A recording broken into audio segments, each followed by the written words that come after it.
궁금하면 한번 해볼래요라는 말 때문에 비틀어서 이걸 매춘을 해보라라는 말을 했기 때문에 당신은 어느 성입니다라고 지금 몰고 가고 있는데, 이건 저는 표면적으로 저를 징계하기 위한 가장 편리한 수단이 교수의 성희롱 문제를 요새 캠퍼스에서 시비 거는 게 제일 교수에게 물을 먹이는 가장 손쉬운 방법입니다.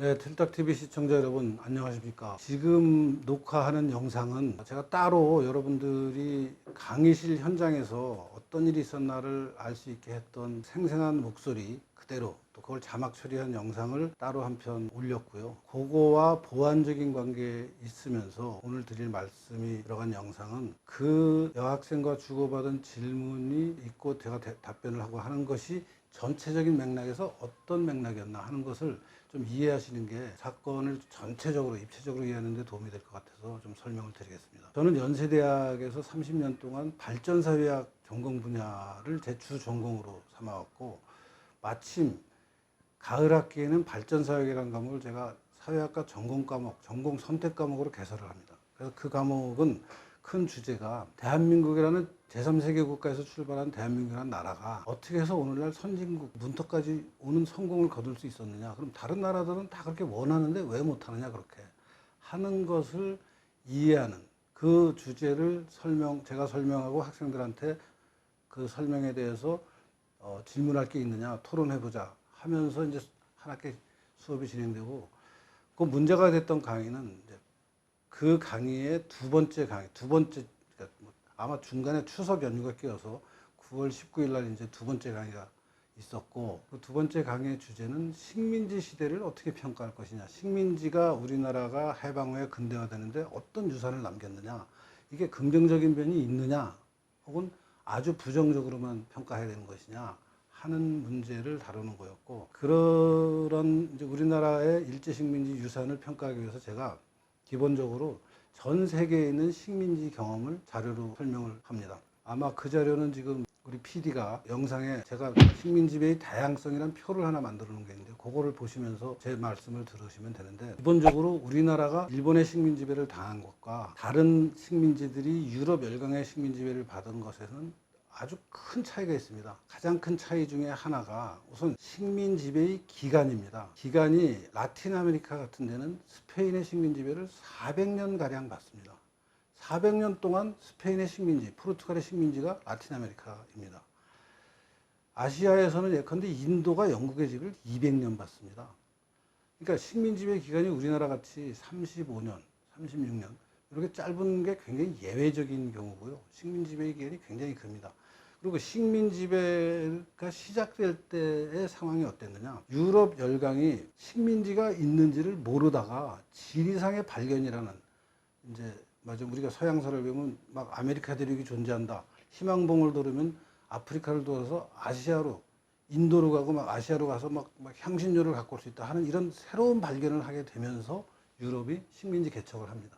그 식민지의 피식민지가 된 게 예컨대 아메리카, 아프리카, 아시아의 여러 나라들이 그런 식의 식민지가 되는데, 그런 식민지가 되면 어떤 일이 벌어지냐면요, 식민 모국의 사람들과 피식민지 사람들 사이에 역사 문화적인 이해가 불가능합니다. 서로 간에 완전히 모르는 사람이어서 모르는 말로 완전히 문화적으로도 새로운 사람들이, 인종부터가 다른 사람들이 와서 대포를 쏘고 총칼을 들고 야, 앞으로 너네가 식민지야 그렇게 얘기하면은 이 사람들은 당하는 사람 입장에서 뭔지도 모르고 당하는 겁니다. 거기에 비해서 우리나라가 일본의 식민지가 되는 과정은 역사 문화적으로 너무 서로 잘 아는 나라 사이에 벌어진 일이에요. 이거는 유럽에서 마치 폴란드가 독일이나 러시아의 지배를 받게 된 거, 아일랜드가 영국의 지배를 받게 된 거 하고 비슷한 거지, 아메리카에 있는 나라가 유럽의 식민지가 된 거하고 완전히 다른 겁니다. 그런 특수한 상황 때문에 우리나라 사람들이 식민지배의 경험에 대해서 갖고 있는 여러 가지 감정이나 느낌이, 일본이 과거에는 우리보다 더 열등한 나라였다고 우리가 굉장히 자랑스럽게, 우리 고유의 문화를 자랑스럽게 생각하던 우리 민족이 그 열등하게 생각해도 일본의 지배를 역으로 받게 되면서 우리나라 사람들 자존심에 많이 상처를 입어서 일본 사람이 한 것이면 설사 잘한 게 있어도 절대 잘한 거라고 인정하지 않는 그런 습성이 생겼다 라는 얘기를 제가 합니다. 실제 그렇습니다. 지금 거꾸로 이제 생각해 보면요. 인도 사람들은 영국 사람들의 식민 지배에 대해서 우리 같이 영국을 미워하지 않습니다. 대만 사람들도 그렇습니다. 사실 대만과 일본의 관계는 우리가 일본과 갖고 있는 관계보다는 조금 소원하지만 그래도 전혀 모르는 나라가 아닙니다. 근데 큐슈 지방하고 대만하고는 옛날부터 무역선이 오가면서 거래를 했던 서로 알고 지내는 나라인데 그 대만도 일본의 식민 지배를 50년 받았는데 그 대만 사람들은 일본 사람들을 우리나라 사람이 일본 사람 미워하듯이 그렇게 미워하지 않습니다. 이제 그런 차이들을 설명을 하면서 그래서 일본이 실제 우리나라에서 했던 일에 대해서 우리나라 사람들은 그것을 냉정하게 객관적으로 잘 보지 못하고 너무 부정적으로만 본다 하는 설명을 했고 거기에 이어서 가장 대표적인 게 이제 이영훈 교수의 연구 성과가 이제 보여주고 있는 건데 일본이 그 토지 조사 사업을 해서 우리나라 사람의 토지를 40% 우리나라 사람이 농사짓는 땅의 40%를 조선 총독부 소유로 바꿨다라는 식으로 학계의 연구 결과가 나온 것이 있는데 이영훈 교수가 이거를 일일이 다 자료를 뒤져서 그게 거짓말이다. 그렇지 않다. 조선 총독부가 했던 것은 실제 조선 사람들의 소유 관계가 누가 소유주고 그 땅에서는 어떤 작물이 어느 정도의 생산량을 보여주는지를 정확하게 기록해서 세금을 정확하게 매기는 방법으로 토지조 사업을 한 것이지 우리나라 사람들의 소유권을 뺏어서 일본 총독부 소유로 혹은 일본 사람 소유로 그걸 바꾸기 위해서 한 것이라고 교육하고 있는데 우리나라에서 그 교육이 잘못됐다. 그런 잘못된 것이 쌀을 수탈해 갔다라는 게 또 다른 대표적인 거죠. 쌀을 사갔는데 마치 돈 주고 사간 것을 돈도 안 주고 뺏어간 것처럼 우리가 교육을 하고 있거든요. 그러니까 농지 문제, 그다음에 쌀 문제, 그다음에 문제가 되는 게 징용에 관한 건데 징용도 태평전쟁의 제일 마지막 단계에 가면은 정말 강제징용을 합니다. 근데 그 마지막 한 9개월을 빼고 나면은 원하는 사람이 일본 가서 이러이러한 조건으로 가서 일본은 탄광에 가서 일하려고 그러는데 원하는 사람이 있냐? 원하는 사람이 지원을 해서 가거든요. 그런 것도 전부 구별을 하지 않고 모두 다 강제징용을 당해서 임금 한 푼 못 받고 강제노역을 했다라는 식으로 이제 교육이 이루어지고 있는데 그런 것도 잘못된 거다. 위안부 문제도 마찬가지였습니다. 위안부 문제도 많은 사람들은 우리나라 처녀들이 평화롭게 우물가에서 물 깃고 있는데 일본 헌병이 잡아갔다. 그래서 강제 연행됐다. 라고 알고 있는데 그게 아니고 맞으면 매춘업자가 그 당시에 이제 공창제가 시행이 되면서 매춘업자가 취업 사기를 한 것을 이제 나중에 사람들이 막 강제 연행된 걸로 인식하게 되는 이 과정이 있었다라는 설명을 이제 했어요. 그래서 큰 틀에서는 식민지배 기간이 대한민국 발전에 혹시 긍정적인 영향을 미친 것은 없었을까? 있다면 어떤 게 있었겠느냐 하는 것을 우리가 냉정하게 평가해야 된다는 이제 화두를 제가 강의를 통해서 던졌고 그 화두 끝에 이제 우리 학생들이 특히 여학생들이 위안부 문제에 굉장히 예민하게 반응을 하더라고요. 그러면서 자기들이 알고 있던 그동안의 역사적 지식과 강의하는 유석춘 교수가 말하는 게 너무 다르니까 굉장히 진지하게 물어봅니다. 저한테. 그리고 저도 진지하게 대답을 하는 과정이 있었고 1시간 강의가 끝나고 또 다른 1시간 정도 이제 질문 답변을 했는데 그 중에 질문한 학생이 한 5명이고 한 학생당 한 5번에서 10번 정도의 질문입니다. 그 문제가 된 궁금하면 한번 해볼래요라는 발언은 첫 번째 질문자인 여학생이 총 15번인가 16번의 질문을 저에게 하고 제가 답변을 하는 과정 중간에 벌어집니다. 그 여학생이 질문하는 과정에 이제 궁금하면 한번 해볼래요? 앞에 어떤 질문을 하냐면요. 제가 위안부에 관한 설명을 했더니 그런 그 연구 성과를 교수님이 직접 연구한 겁니까? 아니면 다른 사람 연구 결과를 받아들이는 겁니까? 라는 식으로 질문을 해요. 그래서 내가 위안부를 직접 연구한 적은 없다. 다만 이영훈 교수가 집중적인 연구한 것을 내가 책을 읽었다, 공부했다. 그런 답변을 했더니 여학생이 그럼 이영훈 교수 얘기만 듣고 지금 그런 말씀을 하시는 거냐? 다른 사람 책은 안 읽었냐? 그래서 내가 다른 사람 책도 읽었다. 이영훈 교수 반대편에 있는 사람 책도 읽고 내 나름 판단을 해서 이제 여러분에게 이런 강의를 하는 거다라는 얘기를 했고, 그 얘기 끝에 계속 이제 설명을 안 받아들이니까, 그럼 여러분은 여러분이 정말 그렇게 궁금하면 직접 조사, 연구를 한번 해보는 게 어떻겠느냐라는 취지로 이제 제가 그런 발언을 하게 돼요. 이것을 맥락을 비틀어서 매춘을 해보라라는 말로 들렸다고 하면서 이제 저를 공격합니다. 그건 이제 바깥 언론이 시작을 하고, 그 학생 중에 일부가, 제 강의가 정말 마음에 안 드는 일부 학생이 이제 그런 식으로 내가 맞으면 언어 성희롱을 당했다라는 진술을 학교에다 하는 것 같아요. 그래서 이제 제가 학교에서는 이제 그런 맥락에서 제가 궁금하면 한번 해볼래요라는 말을 했고, 그 이후에 또 계속해서 내가 매춘이라는 게 지금도 횡행하고 있는데, 예컨대 강남의 유흥가나 인터넷에서 지금 얼마나 많은 매춘이 이루어지는지 여러분 알지 않느냐, 가서 조사 한번 해봐라 라는 얘기까지 합니다. 그러니까 앞에 전후 맥락으로 봐도 이거는 분명히 조사 연구를 해보라는 취지였는데, 제가 그 목적어를 빼놓고 발언을 해서 그 목적어에 갖다가 원래 취지하고 다른 매춘을 해보라는 말로 이제 그걸 둔갑시켜가지고 저를 징계하겠다고 난리를 치게 된 게 이 사건의 전말입니다. 이 사건의 전말, 그래서 이제 학교가 어떻게 이 문제를 접근을 했느냐 하는 것을 좀 제가 이제 추가로 설명을 드려야 되는데요. 사건이 벌어졌습니다. 그러니까 그날 이제 강의실에서 그런 얘기들이 오갔는데,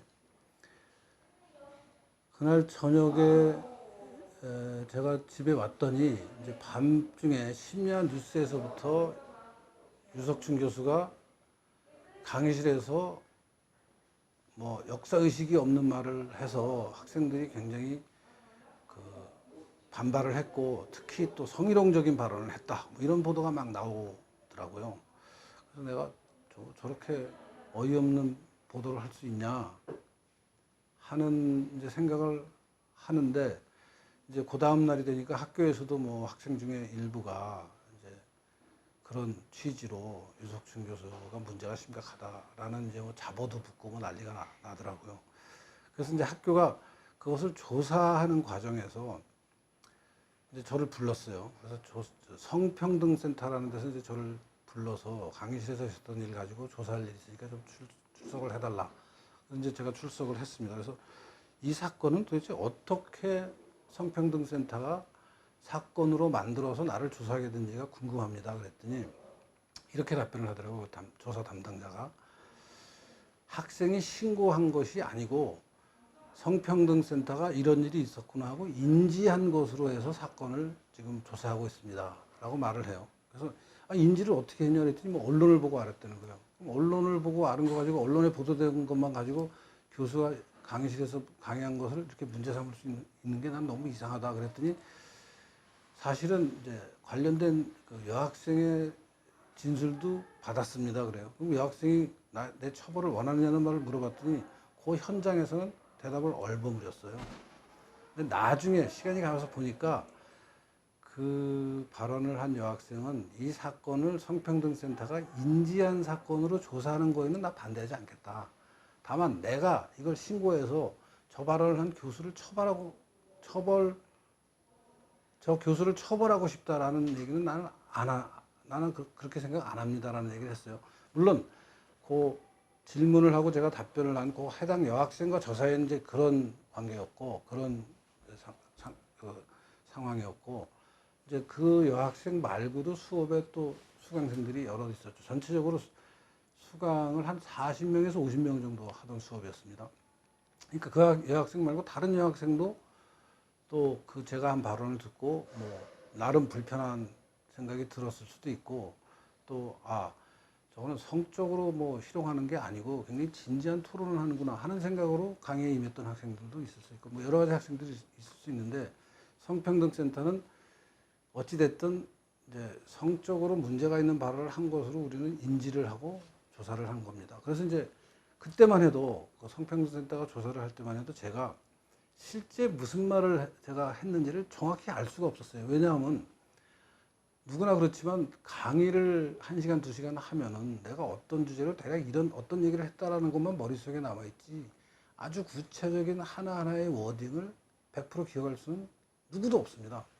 근데 이제 아주 구체적으로 질문하는데 뭐 그런 취지로 얘기를 한 것 같습니다라는 얘기를 했지만, 이제 그러고 나서 시간이 가니까 어떻게 되냐면 이제 그 녹취록이 이제 그러니까 녹음 파일이 퍼지고 그 녹음 파일을 듣고 누군가가 녹취록을 만들어서 지금 요새 문제가 되는 윤미향 전 대표가 일하던 정의기억연대가 위안부의 명예를 훼손하고 정의기억연대의 명예를 훼손했다 그러면 저한테 그 녹취한 것을 증거 자료로 삼아서 법원에 민형사 사건, 검찰에 이제 민형사 고발을 했어요. 그래가지고 그게 법원을 통해서 저한테 전달이 됐습니다. 그래서 그걸 보니까 이제 녹음 파일은 제가 언론계통에 저하고 좀 안면이 있는 기자가 이제 전해줬고, 그다음에 녹취록은 정의기억연대의 재판 기록이 이제 전달이 되니까 제가 실제 아주 구체적인 하나하나의 워딩을 다 확인할 수 있는 이제 강의에 그 복원을 할 수 있었습니다. 복원을 해서 보니까 이제 아까 말씀드린 대로 전반부는 1시간 동안 식민지배라는 게 굉장히 다양한 모습을 갖고 있는데 한국과 일본의 관계는 정말 철저하게 피식민지였던 한국 사람이 식민 모국이었던 일본 사람을 미워하지 않을 수 없는 그런 특수한 최악의 조건이 결합된 상황이었다라는 설명을 쭉 했고, 아까 말씀드린 대로 이제 쌀, 토지, 노동자, 징용 노동자, 그다음에 이제 위안부 여성 이런 문제들이 실제 있었던 일과 너무 과장되게 그 식민지 경험을 최악으로 한 것 때문에 식민지에서 실제 있었던 일이 아닌 가상의 사실을 만들어 놓고 막 일본을 미워하는 현상이 있다라는 설명을 제가 했고, 그 설명 끝에 이제 위안부 문제를 가지고 집중적으로 이제 토론하게 됐죠. 그래서 저는 사실은 이 문제는 전혀 성희롱 문제하고는 상관이 없다라고 생각합니다. 전혀 뭐 성적으로 제가 무슨 뭐 농담을 하거나 무슨 뭐 여학생과 둘이 그 밀폐된 공간에서 무슨 뭐 추근댔거나 뭐 이런 일이 아니고, 강의실에서 위안부 문제에 대해서 제가 진지하게 설명을 했고 또 학생들도 진지하게 질문했어요. 그래서 제가 진지하게 답변했는데 이거를 궁금하면 한번 해볼래요라는 말 때문에 비틀어서 이걸 매춘을 해보라라는 말을 했기 때문에 당신은 언어성입니다라고 지금 몰고 가고 있는데, 이건 저는 표면적으로 저를 징계하기 위한 가장 편리한 수단이 교수의 성희롱 문제를 요새 캠퍼스에서 시비 거는 게 제일 교수에게 물을 먹이는 가장 손쉬운 방법입니다. 근데 더 근본적인 쟁점은 학문의 자유를 보장하는 입장에서는 일제시대에 대해서 역사적으로 있었던 일에 대해서 A라는 견해, B라는 견해, C라는 견해를 다 인정하는 거죠. 그게 당연히 대학에서 이제 용인돼야 되는 거고, 그런 면에서 식민지가 수탈의 시기였느냐, 수탈과 동시에 근대화도 진행되고 있던 시기였느냐 하는 것을 이제 자유롭게 토론할 수 있어야 되는데, 제가 이제 그래서 위안부에 대해서 새로운 해석을 내놓은 거고, 학생들은 그 새로운 해석이 익숙하지 않은 해석이니까 자기들이 알고 있는 거와 다르니까 계속 저한테 질문을 해서 여러 차례의 질문 답변이 반복되는 상황일 뿐인데, 그걸로 저를 징계할 수는 없으니까 이제 성희롱으로 몰고 가면 징계가 편리하니까 그렇게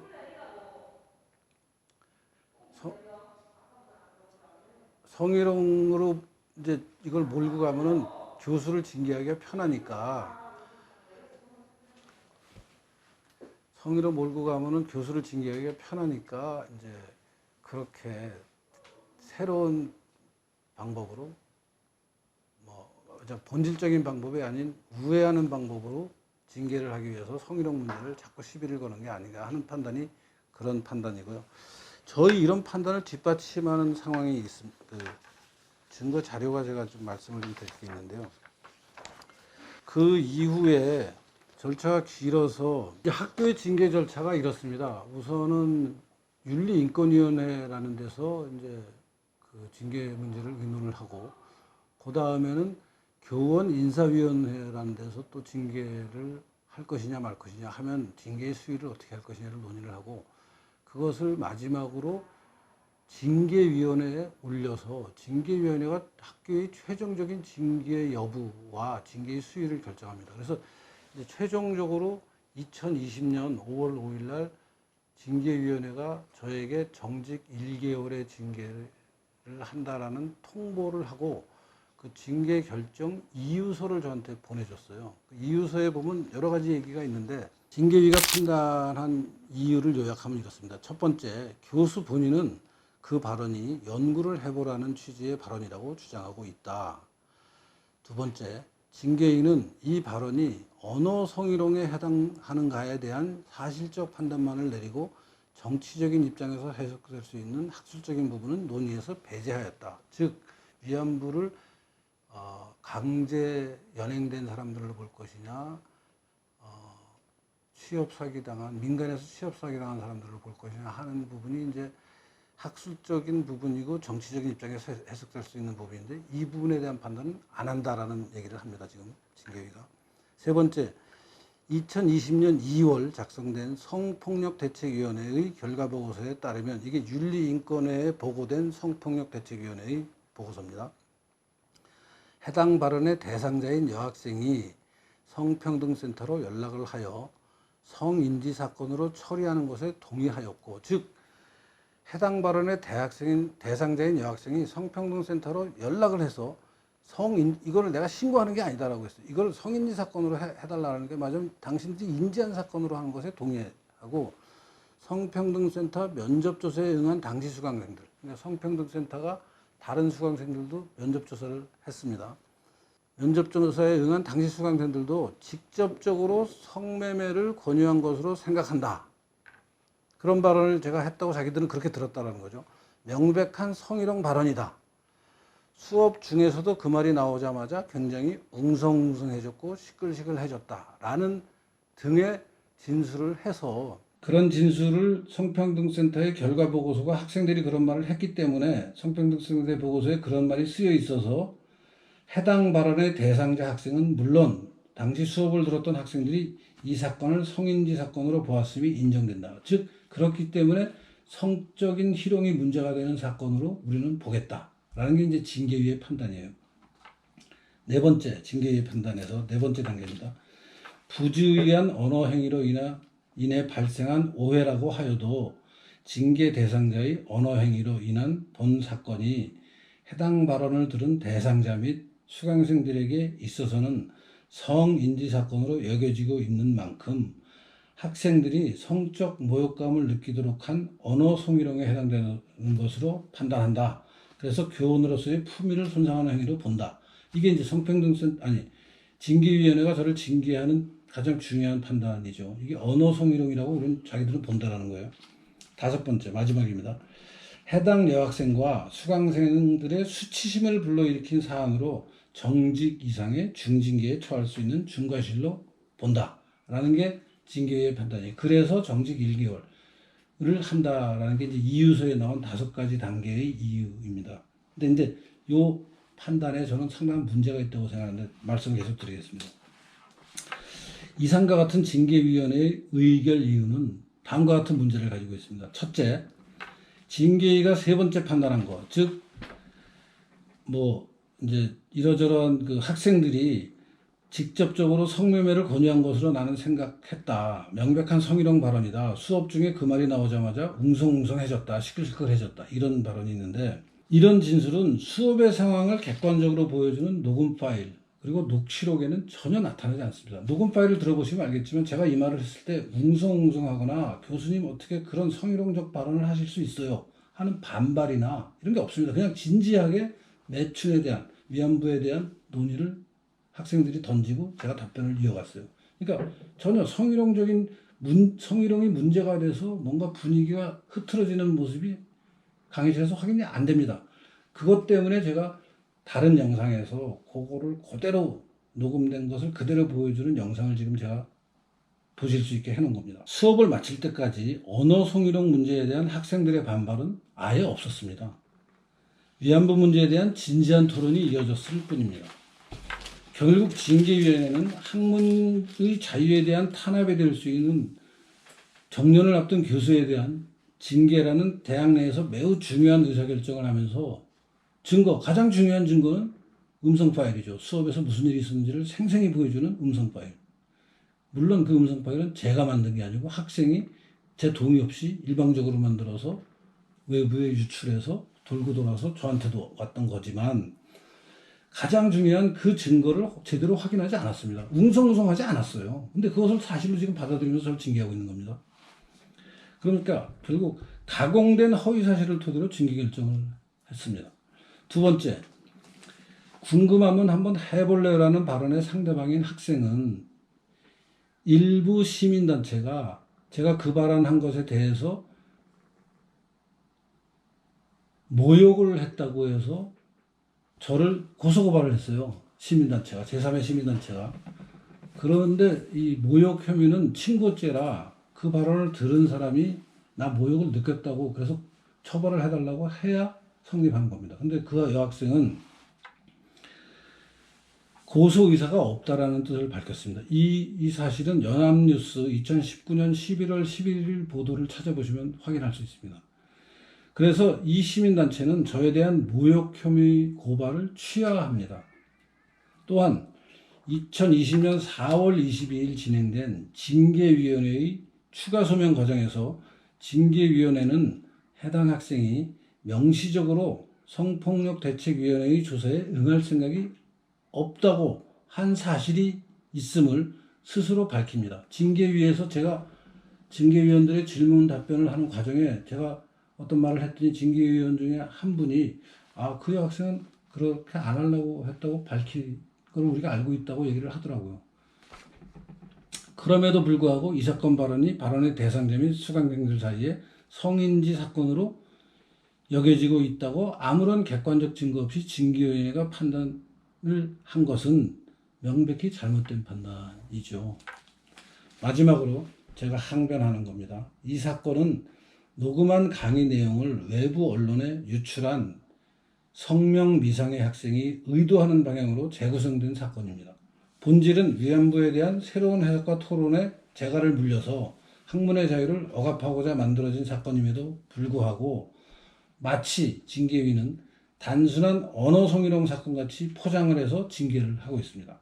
따라서 징계위의 판단 2, 그러니까 학문의 자유와 성희롱을 분리해서 보겠다라는 판단 2는 수면하에 숨어있는 이 사건의 실체는 물론 이 사건 강의가 사회학 전공 학생들을 대상으로 한 토론식 강의였다는 기본적인 사실관계조차 전혀 고려하지 않은 면피성, 그러니까 징계는 해야겠는데 징계의 이유로 학문의 자유를 침해하는 왜 이상한 역사의식을 가졌느냐로 징계를 하면 너무 말이 안 되니까 성희롱으로 징계를 하자. 이렇게 우회 돌아가는 저는 징계라고 생각을 합니다.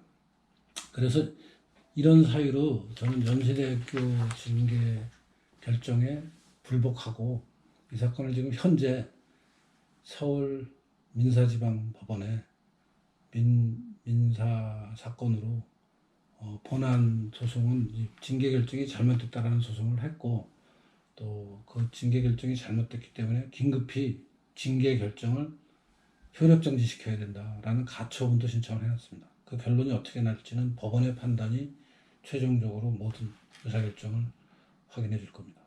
이상이 이 사건의 상황이고 지금 와서 이제 작년 9월부터 19년 9월부터 20년 지금 5월 말인데요.